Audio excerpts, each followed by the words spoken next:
My guest this hour is Christian Toto. He is an award-winning journalist, film critic, and founder of Hollywood in Toto, where he focuses on the right take on entertainment. I invited him on to talk about his recent piece in Real Clear Investigations, covering the radical political and sexual changes in children's programming. Here is the first segment of our interview. Christian, welcome to the show. Oh, thanks for having me. I appreciate it.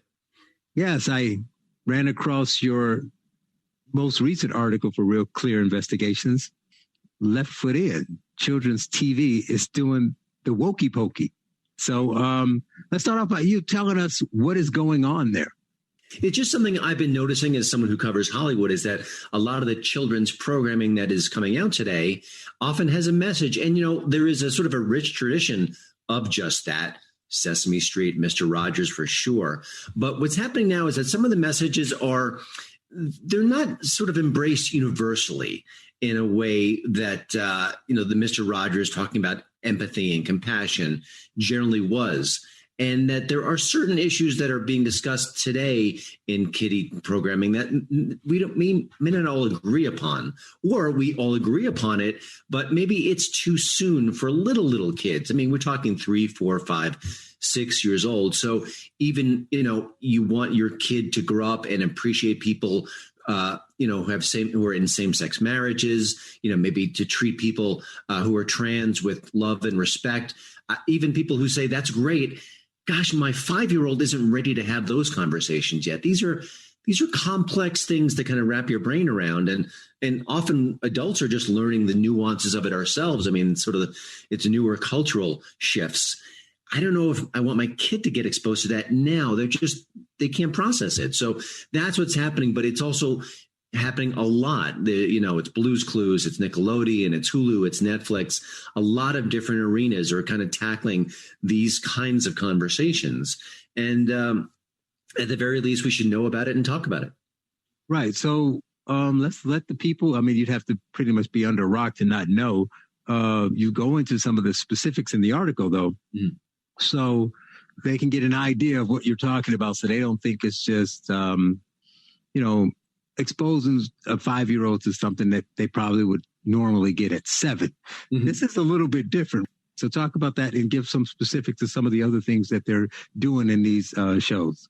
Yeah, it can be, introducing same-sex couples, non-binary individuals, things like that. Again, just personally speaking, I want to embrace everyone and hope that everyone is happy and treated kindly. We need to be good to each other, especially in these troubled times. But if you're for the thought of a non-binary person in your life it's complex. It's something that it's hard to really kind of process.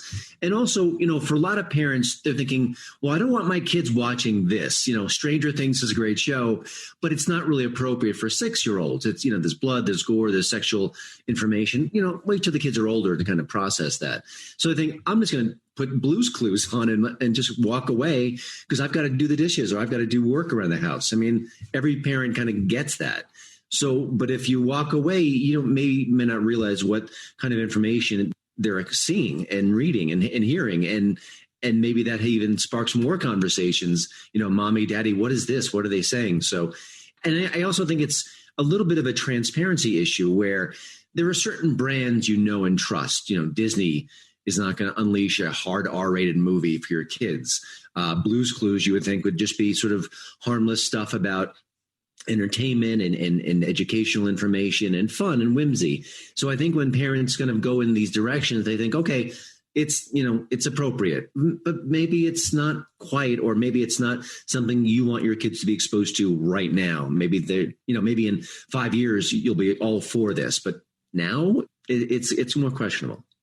And another problem is that, at least it seems, because I write a lot about the culture, so I've been saying this stuff has been shifting for years. Mm-hmm. But this is different, right? Everything else I say, well, it's been kind of a progression.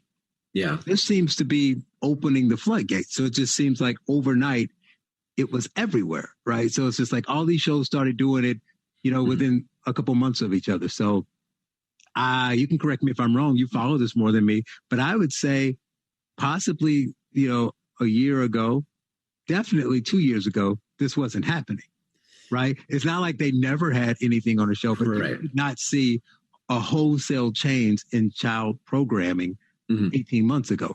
So am I right that is happening all at once? And if so, why?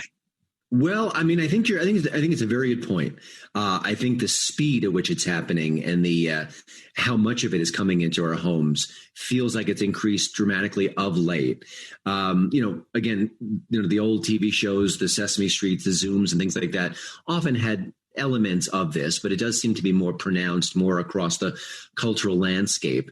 I also think it's happening in adult programming. If you turn into a local TV show, maybe CBS, NBC, you see certain messaging that maybe the show's creators want to explore. It could be about immigration. It could be about race relations. It seems to be coming from a more consistent angle, more left of center than right of center. So I think the powers that be in the culture, I think, have been emboldened or empowered. I don't exactly know why, to get more forceful, to get more willing to kind of go in these directions. Now, on the adult side of things, there are specific groups that actually work with Hollywood, and they'll say, hey, we have consultants. We'll come meet with your script writers. We'll discuss how you can explore gun control issues within the scope of this particular program, or open borders, or immigration, or this or that.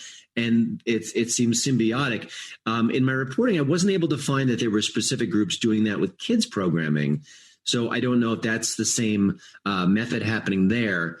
But I also do want to say that when I reached out to different sources, I really wanted to get their side of the story. Talk to someone at Nickelodeon. Why are you kind of pursuing these particular paths? Do you work with any child advocacy groups to make sure the messages are helpful and healthy? Just anything like that. I want to get their side of the story. And no one would speak to me. And it's also interesting that I reached out to a couple of what you'd say maybe were right-leaning outlets as well. VeggieTales, a very popular kiddie show that has more biblical themes in them, and also an upcoming show called The Tuttle Twins that talks about free markets and capitalism in a positive way. And they didn't speak to me either. So I think we've got some ideological connection here where people on the left and the right, maybe they're eager to kind of put this programming together, but they're not eager to talk about it. Right. So you had a couple of things I wanted to talk about there. I'll come back to one because it's going to take us a little more time. You said you did your due diligence. You reached out to everyone and no one on either side answered. So now you're going to have to speculate a little bit. So why do you think they're doing it? So you can give me the angle of maybe there are some of these advocacy groups like they have on the adult program and they just didn't tell you.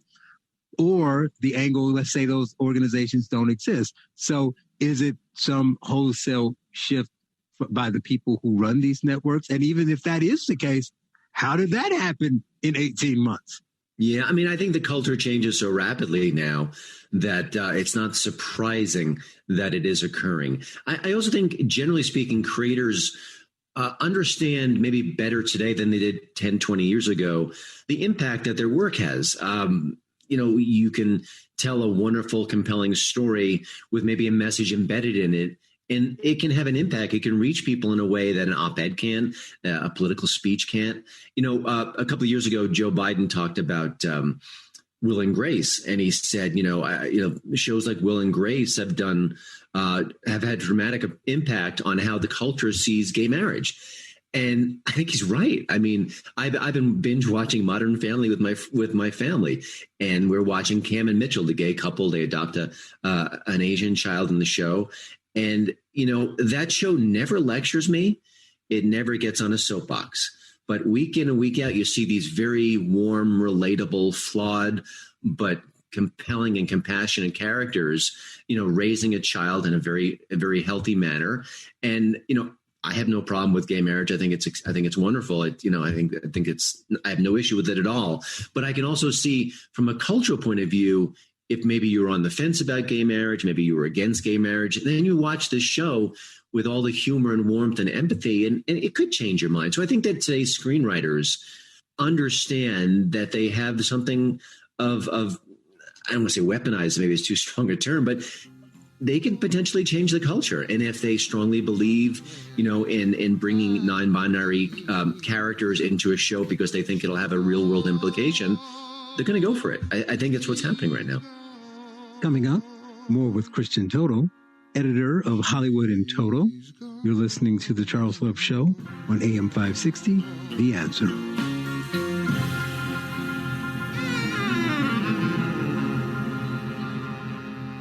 We return to The Charles Love Show on AM 560, The Answer. Once again, here's Charles Love. Are you tired of summer nights in Maine? Welcome back. I am continuing my conversation with Christian Toto, podcaster, film critic, and editor of Hollywood in Toto.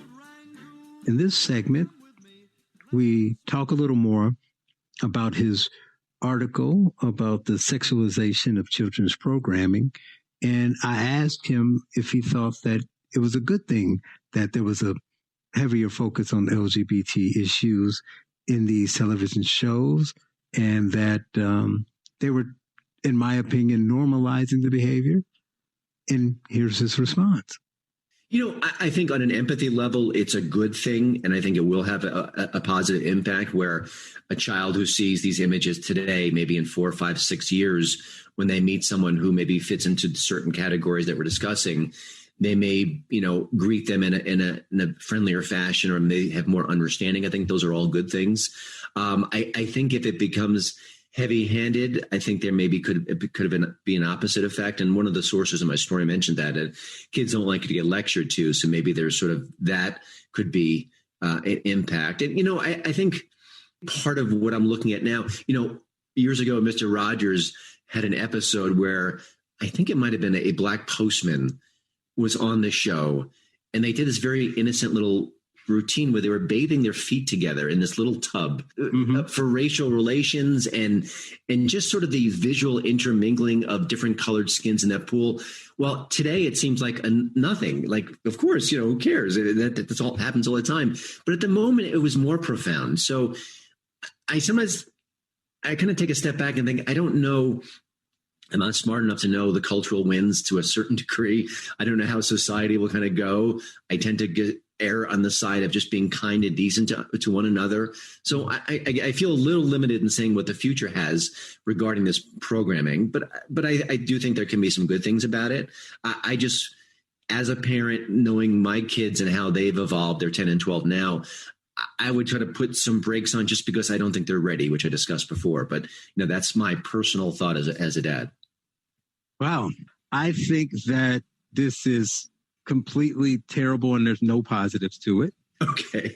But I think and I get what you're saying, but it's a good example, and it makes it, and a lot of people think the way you do. I mean, regardless of their political leanings, this isn't political for me. I focus on a cultural standpoint. That's why I'm glad you made those points. It's because the Mr. Rogers episode aside, I think a lot of them are taking their processes and they're writing, these screenwriters, from that standpoint. Mm-hmm. The problem is this is so different, right? I don't think the race relations and the things that were happening at the time via race is the same with what they're trying to do now. So even though they're using the same process, the problem they're trying to solve is so different, right? Like that was a problem. I don't think what they're trying to solve now is a problem to solve. So I get the point, but you talk about it depends on how they do it and if it's heavy-handed. And that's what we have now, right? Absolutely. We've gone from, the black feet and the white feet in the pool say, see, we can get along, to every criminal is a white supremacist. So as a white person watching this, they're either going to be like, well, is there some message? They're going to see the messages because it's been, hammered over their head. But also the character. I write in my book about how blacks and many others who were sympathetic to blacks said there needed to be more black representation on TV, which I agreed with, and less of just, Huggy Bear. We can't all just be, the bad guy. But if you watch TV now, every mayor, governor, president, police chief, FBI director, they're all black. So there's obviously a point they're trying to push here. So I don't see how it won't have a negative impact. So what do you think about that? Well, I mean, we're talking about two different things. I think there's the sort of on the adult programming level, which you're talking about. And I agree. And I often joke, it's when you're watching those shows, the lecture starts, it's almost like the story screeches to a halt and you get the message. Mm-hmm. And I think that's just terrible storytelling in general. Right. It's lazy. Yeah, it's lazy. Yeah, there's a lot of things you can describe about it. I mean, I feel less comfortable talking about the cultural impact of kids programming like this, just because it's sort of not my area of expertise. Like I cover entertainment. I've been a film critic for 20 plus years. So I feel much more comfortable talking about sort of what ABC is doing with their programming and the messaging than the kids stuff. Obviously I wrote about it and I care about it, but it's trickier terrain. I think it's more obvious and overt what's happening on the adult front with the different shows. The procedurals you mentioned are just, classic. And there's a site called newsbusters.org, and they basically catalog all that's going on. And I read it once a day, and it's staggering how much of the messaging is in there. But, if being exposed to a trans character on a TV show has a way for the viewer to kind of be more sympathetic to one that they meet in real life, I don't think that's a bad thing. I mean, trans is very complicated. I can't even wrap my brain around things. My default is just treat people kindly. And I do think on a personal level that the kids that age are too young for those conversations. It's very tough to kind of understand the nuances. Kids just don't grasp it. So on there, I feel very confident about saying that. But other things, I feel less so. But I do want transparency, and I do want some accountability. And I also think that Hollywood in general does a poor job of saying, you can't blame us for the violent movies impacting our culture because it's just escapism. It's just a movie. But then they spend all of their time trying to influence the way we think with movies and themes and subjects and narratives and scripts. So I think there's a lot of hypocrisy there. Well, focusing on the kids programming thing, my other point is, the other problem I have, I get that you say you're not, the person to talk to about what will happen, but I don't think even professionals, it would still be, everybody would just be speculating. You don't know. Yeah, no, you're right. It's a group of people and everybody's going to take it differently. But I'm not really talking about, because it's not really my point. My issue isn't really the kids itself. Mm-hmm. I mean, that's the important part, but I'm not saying there's a problem just because all these kids will be damaged goods in the future.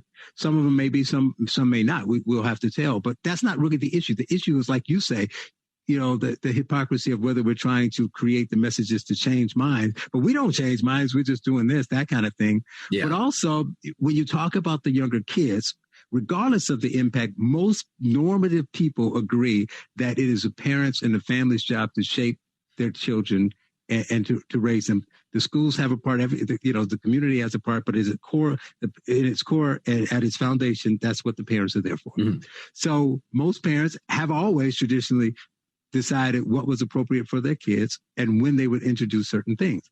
Now you are changing things. Now, granted, you can not watch it, but if it wasn't for your article and other things in the news, people wouldn't know what was happening. So if I didn't know what was happening, and I got two kids, one's 9 and one's younger, and my youngest kid, my older kid, loved Blue's Clues and watched it all the time, and I saw it with him for a while, and I know what's in there. Why would I say, let me see what Blue's Clues is doing first? So no, it's right. So in a sense, like you pointed out earlier, these shows are technically pre-screened for me, right? Because of who's doing them, what they're about. They have history. I've done my research, so I'm not watching it now.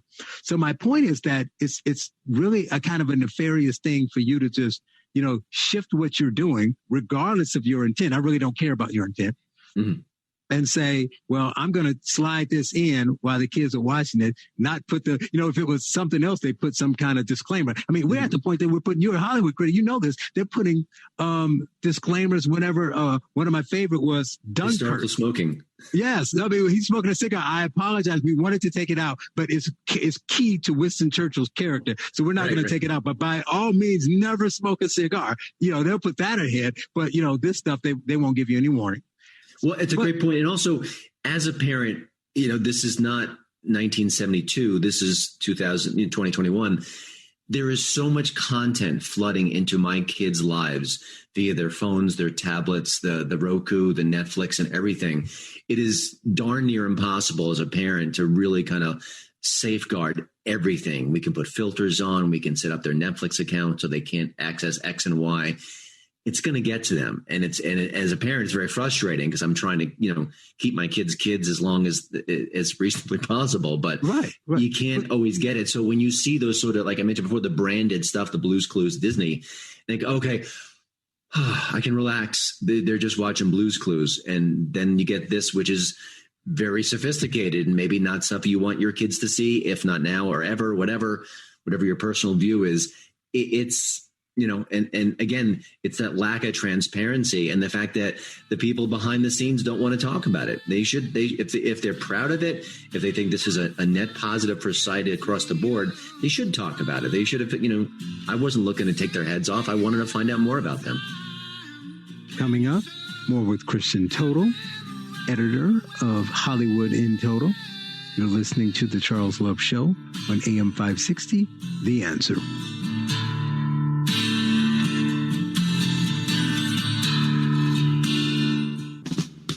You're listening to The Charles Love Show on AM 560, The Answer, with your host, Charles Love.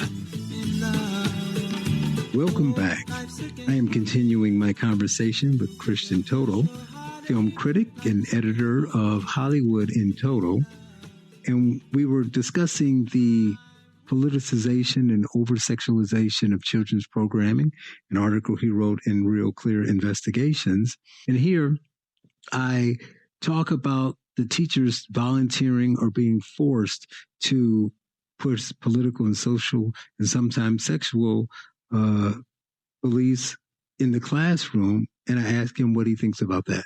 Are teachers trained to do these kind of sort of social worker style lessons? Or are they trained about math and science and teaching at a certain grade level? This seems like a kind of above their pay grade, and I don't mean that in an insulting way. These are tough conversations to have. And like you mentioned, I didn't even think about it because my son's a little bit older now. But a 5-year-old, maybe the best way to teach a 5-year-old is just saying, don't dislike other people because they may look differently. I mean, that seems like a more vague something that a 5-year-old could grasp onto. He's got long hair, he's got short hair or something. Right. But yeah, I think parents want their kids to learn about spelling and Spanish and things. And my kid just took his first intro to Spanish. He doesn't understand a word. I mentioned like the most basic terms after the school year.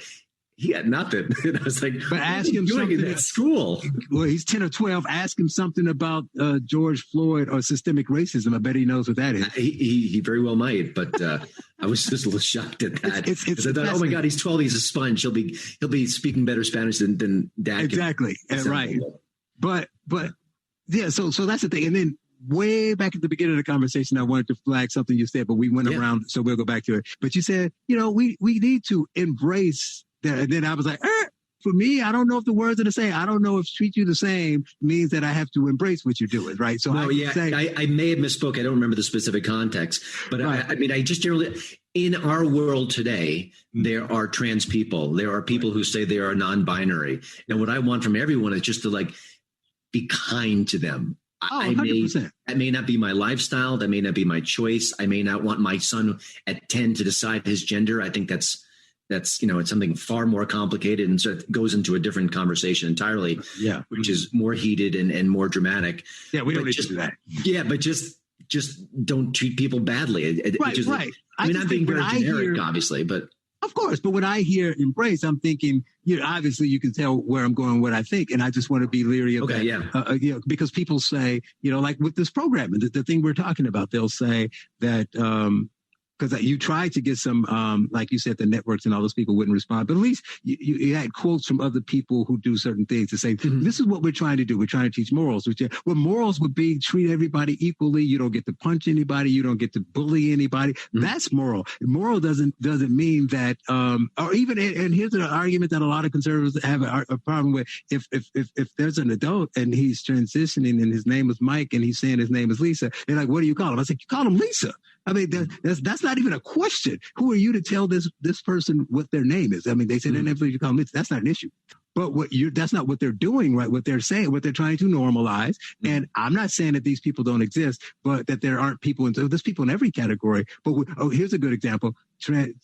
Even by their own numbers, the LGBT community says their community is around 5%, and they're including everybody. Trans is going to be less than 1%. I would say they'll probably push it to 1%, but less than 1%. But we feel in order to treat them fairly, we have to teach it and normalize it to kids. But there are, far more Jewish people than there are trans people, and there are far more Cambodian people, right, and Muslim people. Now there might be some, but very there's no cross the board within children's programming education about Jews. Right? Did you ever think about that? See, so you have to have these conversations with people from a wider, not emotion, not anger, just logic and context conversation, because they can attack you as a conservative or liberal saying, well, this, that, or the other, or you just being against. No, I'm just asking a question. You think that the only way you can treat transgenders fairly is to promote their lifestyle on every TV show and LGBT and all this kind of stuff. But you don't think that, so you either don't want Jews and Muslims and Chinese people to be treated fairly, because you're not doing the same thing with them. And when we get to the point that we're doing that, there's no other shows, because all you're doing is picking out groups to highlight, because we know that's not the reason why you're doing it. And since you won't admit it, I will force you into the box to admit it. Why aren't you across the board doing wholesale episodes and introducing the Chinese character and saying, this is such and such, he is Chinese. Let me tell you about China. Is there no show doing it? Because you can't come to me and say, come on, Charles, there's a show. I don't watch every children's show. That's not what's happening. We're talking about 50%, 60% of the show. So why aren't they doing that with those other groups? Yeah, no, it's a great question. And by the way, I've been reporting for, 20, 25 years now. This might be the hardest story I've ever written as far as getting sources. And it wasn't just me reaching out to the networks and them ignoring me. I reached out to so many people, and people were really, what my assumption is that they were very uncomfortable talking about this topic, which I think is often revealing in and of itself. If you're a pro-life person and someone wants to interview you about being pro-life, you'll probably talk that person's ear off because you care about it. You believe in the cause, you think it's worthwhile, and you want to share the message. And I do think it's interesting that a lot of people who are kind of doing this kind of work, they don't seem to want to talk about it or embrace it in a very public way. Coming up, more with Christian Toto, editor of Hollywood in Toto. You're listening to The Charles Love Show on AM 560, The Answer.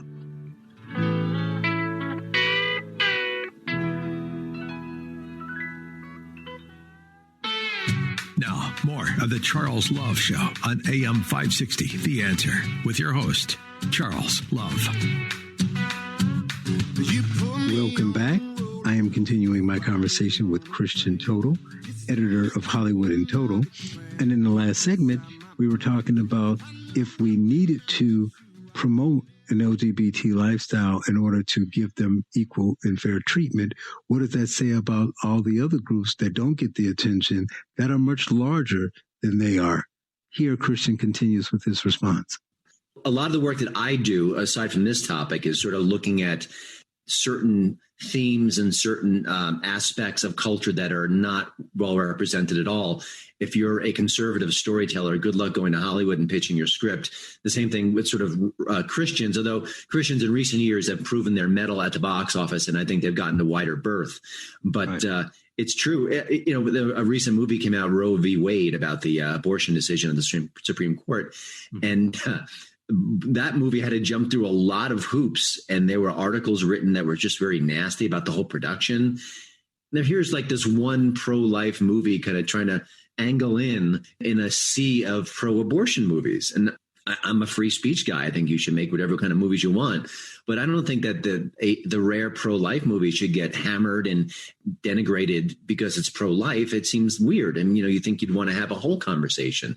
You want to talk about a topic, let's talk about it. So when you talk about like where are the sort of the Asian representation in these kids shows, and you could say Christians, you could say Muslims, you could say all these different groups. It speaks to a lack of true diversity within Hollywood. There are certain themes and certain subjects they care deeply about, and other ones they don't, So I want all the voices to come out and be heard, and all the great storytellers to be able to share what they want to say, and we don't often get that. Maybe it's just Occam's razor. Maybe there's certain industries that people who are LGBT predominantly go to. And even though they're a small percentage of the population, they're a larger percentage in these industries, fashion, all these industries. And Hollywood is one of them. And maybe they're making these films and these shows or pushing these stories because it's close to them. And that's them pushing their stories. Yeah. Joe Rogan had a really interesting interview recently. He talked about Hollywood and why it's so liberal. And he kind of mentioned these young aspiring actors will enter the casting, not the casting couch, but sort of the audition process. And politics are often brought up immediately. And the sense is, if you don't agree with the political statements being uttered right then and there, you're done, you're out. So it sort of is, it's like this self-perpetuating mode where there's a lot of liberal thinking in that industry. And then when people come into it, you better say that and reflect that and embrace that. Otherwise, you may not get as much work. So I understand what you're saying, but there's also sort of other factors in play that kind of enforce that kind of ideology. Well, that's true. And I talked to Nick Searcy, and he had a good point, too. So like you say, when the religious people make movies, they tend to do very well, and they're starting to do it more, but it's just not enough of them to do it as often as the other stuff. But there's other right-leaning things, like you can not be that religious and just be wanting to push free market stuff, talk about free speech, and they get kind of suppressed. And I'm like, wow, what do we do? We talked about the ugliness. What do we do? And Nick was like, the great way to get your point across is to tell stories, which is why Hollywood and the liberals do so well. And I always talk about, we've advocated our responsibility in the schools. He said the same thing in Hollywood. We would just say, picked up our ball and say, this is too liberal. We went away. We need to do the opposite. And he was saying that the only solution is to build your own. It's like at some point, as hard as it is, because, it's kind of like the Amazon service with Parler. You can make your own movie, but if you want to get distribution, you go into the same 3 or 4 people. But it's like, you got to do the work. He said conservatives need to just keep making content and keep making movies and making stories, and they got to build their own. I make it a policy not to disagree with Nick Searcy, so he's right. But what you run into, though, is that if your self-made right of center production is entering the marketplace, you're going to have mainstream movie critics who will savage it probably rougher than they would a left of center movie. Or like his movie didn't get reviewed. They just wouldn't review it. Oh, yeah. No. Well, he did Gosnell, which was excellent, by the way. Right. But was it? Yeah, I think it was Gosnell. Yeah, that was the one. And he's done a documentary recently, which I thought was quite good. But I've seen that as well. So it's the old go build your own, but that comes with an asterisk. So I give him all the credit in the world for building his own. But even then, it's not a level playing field. And I kind of want to end talking about your book. It's a couple of years old, but we're talking about what we can do. You have your book, Raised Against the PC Machine, and you talk about free speech in Hollywood and, how it's going away and how comedians can't be funny, but how some people went against the grain, right? Yeah, it's so interesting because there are people who are thriving by going against the grain. Comedians like J.P. Sears and Ryan Long. And they're not even necessarily conservative. Ryan Long is very apolitical. He's hugging that mantra as much as he can. But by kind of going against the comedy groupthink, he's getting a very large following. So it's both better and worse today than it was when I first wrote that ebook because, there are success stories, but there also are more ways that people are being clamped down on. Ryan Long, some of his videos have been censored by TikTok and Instagram. And you look at them and go, well, there's no nudity. I don't think the language is that rough. It's not racist. It's not sexist.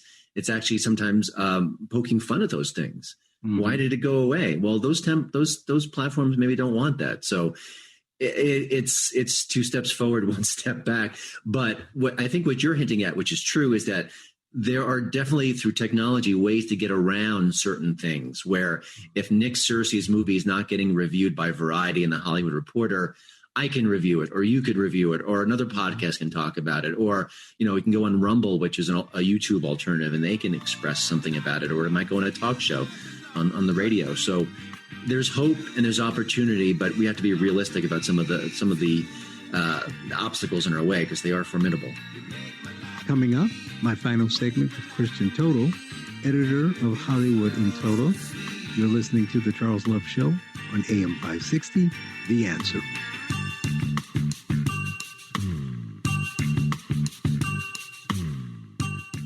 The Charles Love Show continues on AM 560, The Answer.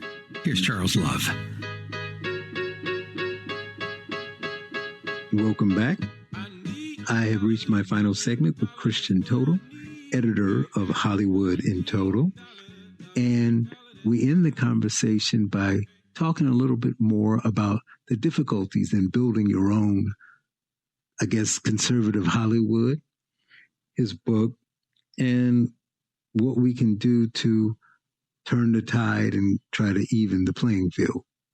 Yeah, no, the time for action is now, but just know that a lot of these institutions took time to build up. It doesn't happen overnight. So what a Nick Searcy is attempting to do is not going to be fixed tomorrow. He's not going to be a mogul tomorrow. But if it doesn't start today, it's not going to happen ever. So, yeah. So is there anything else you'd like to promo or talk about, or, obviously point out with the topic that you think might be something that we've missed that we need to address? Or I'll sort of, I feel like a lot of people when I talk to them about certain subjects, culturally speaking, right of center speaking, they feel helpless. Like, what can we do? If there's a new movie that disagrees with my values, it's going to get millions of dollars worth of attention and advertising, and I'm just me. But I think we can all help in a certain way. I think we can all use social media to kind of support a Nick Searcy-like project and maybe share it. Word of mouth still matters.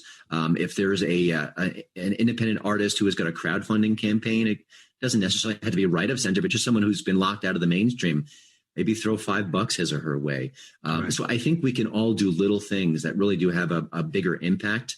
And we all feel helpless, but we're not helpless. I think we have more power than we think. So just think of creative ways to kind of stir things up, to kind of push more freedom, to push more expression, and fight against the people who are trying to clamp down on expression, because their forces are mighty, and sadly they are part of the journalism experience. I'm just shocked. And, I'm a right of center journalist, but I can't believe that people left of center are, cheering President Trump getting thrown off of Twitter and things like that. Like, wow, that's not the journalists I knew back 20 years ago, but it's who many of them aren't right now. Right. And I guess the last thing, unrelated topic, I want to ask you, being there reviewing Hollywood, how's the recovery from COVID? What do you think? What do you see coming from that? Interesting question. We're not back. We're not back for sure. We've had a couple of movies that have done pretty well, but a lot of them have not. So I think it's going to take time. And I also think that I think that the way we behave often changes over time. And I think that having a year plus of no theaters changed a lot of people, where they think, well, I can just stay home and watch Netflix. And all these streaming platforms are giving us very bold, bright, new product that looks exactly like a movie would look in a theater. Mm-hmm. So I think that what we're going to see is the Kong versus Godzilla, the big blockbusters, the Black Widows. I think they will do fairly well. And theaters, I think smaller films, films geared toward the adult marketplace, I don't think they're going to bounce back like they were. I really don't. Wow, that'd be interesting to see what happens if they end up going to TV, because obviously those things need to be made. We need to see those smaller independent films. Those are the important ones. I mean, it's fun to watch a Captain America or something, but what's most important are those small films. And if they can't survive at the box office, we'd have to see. Hopefully they'll find some other avenue to make those. Yeah, and maybe it's not a bad thing that a movie that's small and dramatic and powerful and moves our emotions, you see it at home. Maybe it's better to watch it in your home theater with your family in a more comfortable setting. Maybe that's ultimately where it deserves to go. I don't know.